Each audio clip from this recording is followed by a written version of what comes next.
Assalamualaikum warahmatullahi wabarakatuh. Nama saya Irsyad Falah, dengan nomor NIM 210202110088. Hari ini saya akan mempresentasikan hasil makalah saya yang berjudul Fikih Ekologi.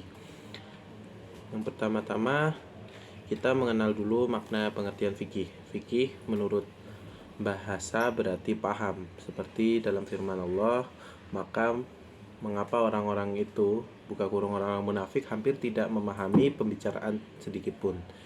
Itu ada di surat An-Nisa ayat 78. Dan sabda Rasulullah Shallallahu Alaihi Wasallam, sesungguhnya perpanjangnya sholat dan pendeknya khutbah seorang merupakan tanda akan kepahamannya.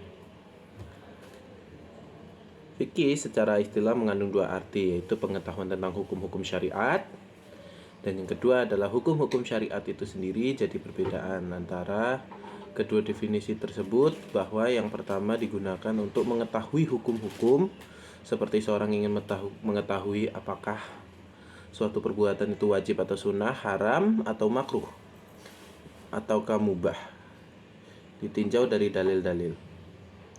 Sedangkan yang kedua untuk hukum-hukum syariat itu sendiri, yaitu hukum apa saja yang terkandung dalam sholat, zakat, puasa, haji, dan lain-lainnya.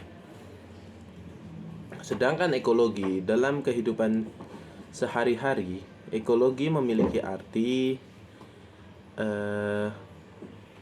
dalam kehidupan sehari-hari, terutama di daerah pedesaan. Tentunya seorang melihat yang sedang mencangkul lahan, membajak menanamnya, dan menumpuk sawah. Nah,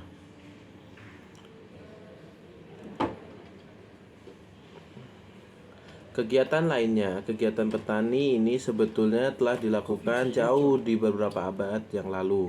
Secara tidak langsung mereka sudah mengetahui adanya hubungan antara tanaman dengan tanah. Nah, tanaman dengan air, tanaman dengan unsur hara, dan lain sebagainya. Apa yang dilakukan petani tersebut sebenarnya sudah diaplikasikan tentang ekologi. Jadi, aplikasi ekologi sebenarnya telah dilakukan oleh manusia jauh sebelum ekologi itu sendiri diperkenalkan.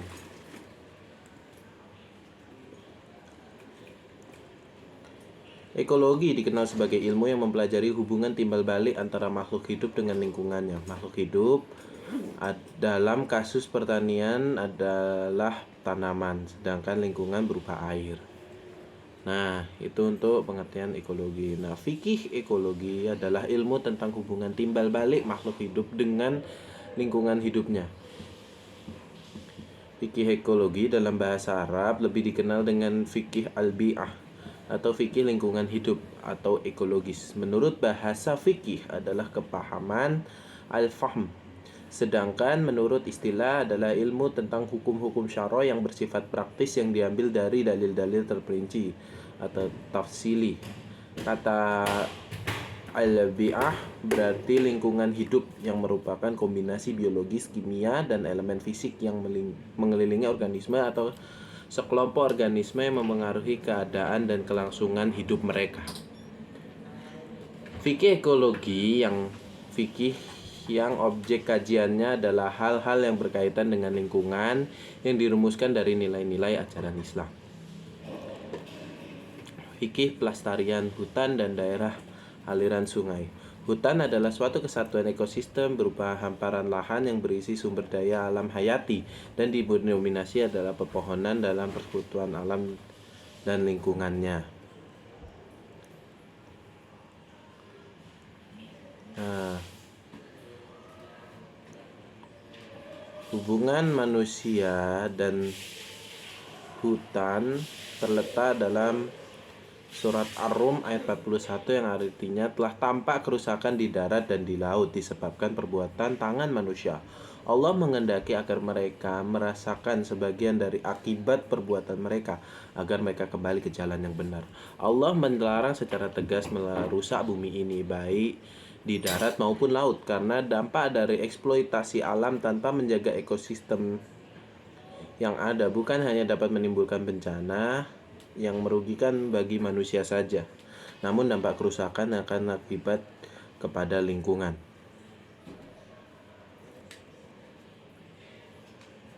Hukuman dari perbuatan itu adalah dijatuhi pidana ta'zir, yaitu kejahatan yang ditentukan oleh pemerintah demi untuk keselamatan rakyatnya. Hukuman pun merupakan kewenangan dari pihak pemerintah.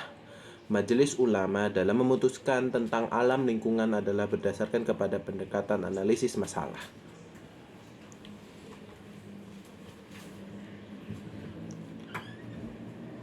Selanjutnya ada di firman Allah surat Al-A'raf ayat 56, dan janganlah kamu berbuat kerusakan di bumi setelah diciptakan dengan baik, berdoalah kepadanya dengan rasa takut dan penuh harap, sesungguhnya rahmat Allah sangat dekat kepada orang yang berbuat kebaikan. Dalam firman ini kita harus berbuat kebaikan dan juga dilarang merusak bumi. Merusak bumi di sini adalah tadi hutan dan lautan.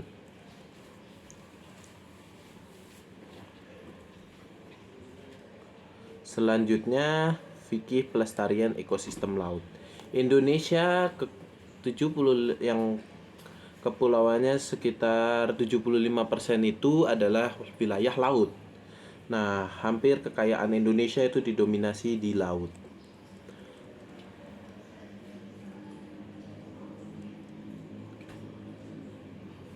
Islam menyarankan agar melindungi laut untuk kepentingan umat Islam dan juga masyarakat lainnya. Seperti firman Allah dalam surat Al-Hijr ayat 19 sampai ayat 21.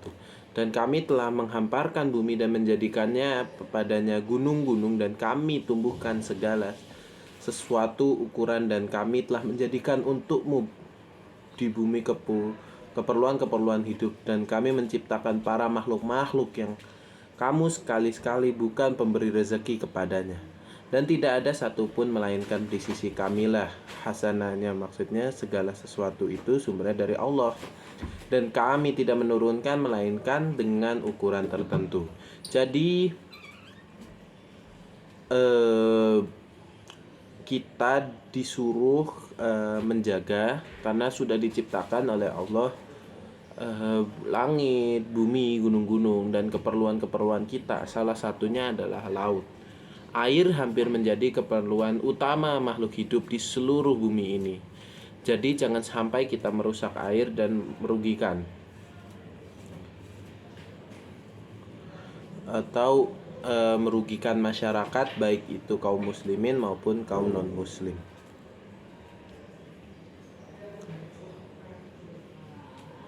Di Al-A'raf 85, dan janganlah kamu berbuat kerusakan di muka bumi sesudah Tuhan memperbaikinya. Yang demikian itu lebih baik bagimu jika betul-betul kamu orang yang beriman. Nah, di sini Allah menekankan lagi dalam surat Al-A'raf ayat 85 bahwasannya kita tidak boleh merusak lingkungan setelah Allah membersihkannya. Nah, yang menjadi pertanyaan adalah bagaimana cara Allah membersihkannya? Allah bisa membersihkannya dengan bencana. Sebenarnya bencana itu bisa jadi peringatan buat kita karena kita telah lalai terhadap lingkungan. Juga bisa jadi bencana itu pengingat akan kematian dan juga saudara-saudara kita. Seperti itu. Selanjutnya ada dalam surat Al-Qamar ayat 54, sesungguhnya orang-orang yang bertakwa itu di dalam taman-taman dan sungai-sungai.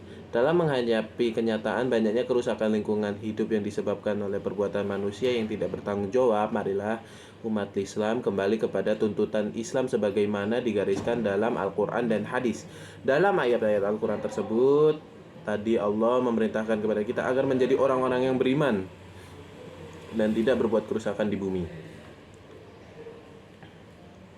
Fikih pelestarian sumber daya alam.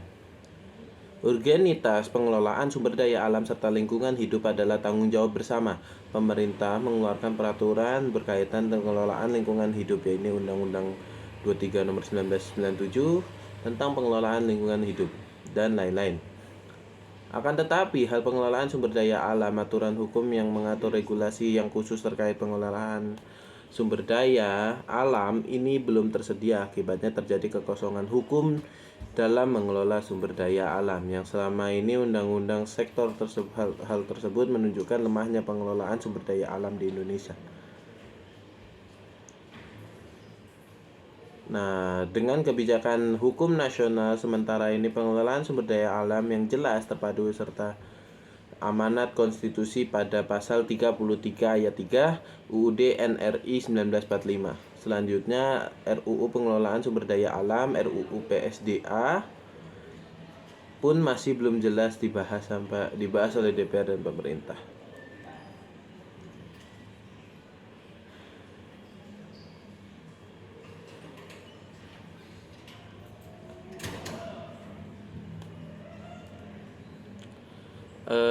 Dalam surat di sini dalam surat Ar-Rahman ayat 10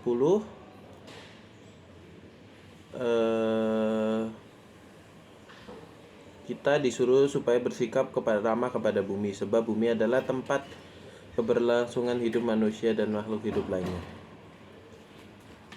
Penjelasan ini memberikan sinyal bahwa manusia harus menjaga dan melestarikan lingkungan hidup agar tak menjadi rusak, tercemar, bahkan menjadi lenyap. Oleh sebab itu adalah hal atau amanat dari Allah Subhanahu Ta'ala untuk menjaga bumi ini.